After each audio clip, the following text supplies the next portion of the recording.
আন্তর্জাতিক অপরাধ ট্রাইব্যুনাল সামরিক বাহিনীর যেসব কর্মকর্তার বিরুদ্ধে গ্রেপ্তারি পরোয়ানা জারি করেছেন তার মধ্যে 15 জনকে হেফাজতে রাখা হয়েছে বলে জানিয়েছে সেনা সদর। আজ ঢাকা সেনানিবাসের মেস আলফাতে এক সংবাদ সম্মেলনে সেনাবাহিনীর adjutant general major general Mohammad Hakimuzzaman জানান তাদের বিরুদ্ধে আইন অনুযায়ী ব্যবস্থা নেওয়া হবে। বিস্তারিত মণ্ডলের নামের রিপোর্টে।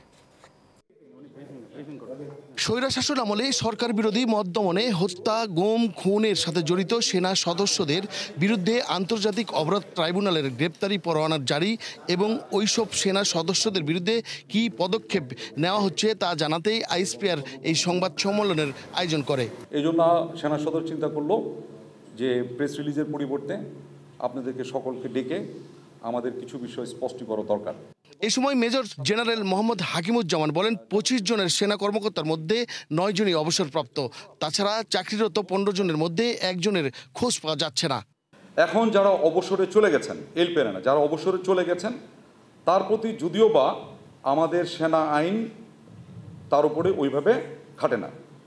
বাকি যারা আছেন এলপিআরে এবং চাকরিরত যে কজন আছেন 15+1 এই 16 জনকে 8 তারিখেই তাদেরকে আমরা আমাদের একটা সেনা হেফাজতে, যেটা আমরা বলি আর্মি ওন কাস্টডিতে আসার জন্য একটা অর্ডার, যেটাকে আমরা বলি অ্যাটাচমেন্ট অর্ডার, আমরা এটা দিয়েছি। এর ভিতরে একটা জিনিস ঘটে গেছে, সেটা হলো যে আমাদের যে 15 জন চাকরিরত আছেন এর ভিতরে 10 জনই রেসপন্স করেছেন। শুধু একজন, তাকে আমরা বলা হয়েছিল, তাকে মেসেজ দেওয়া হয়েছিল is to stay in Dhaka cantonment, কিন্তু উনি 9 তারিখের শেষ অবধি পর্যন্ত উনি জয়েন করেননি।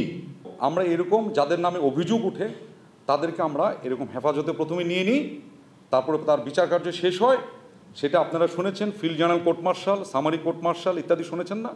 এই কোর্ট মার্শালগুলো, বিভিন্ন প্রকারের কোর্ট মার্শাল আছে, এইগুলো সব শেষ করার পরে রায় যখন হয় তখন তার বিচারের রায় অনুযায়ী আইনানুগ ব্যবস্থা গ্রহণ করা হয়।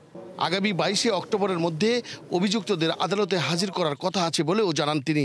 বাংলাদেশ আর্মি একদম স্পষ্ট ভাষায় বলে দিচ্ছে, বাংলাদেশ আর্মি জাস্টিসের পক্ষে, যেটা জাস্টিস হবে সেটার পক্ষে আমরা থাকবো।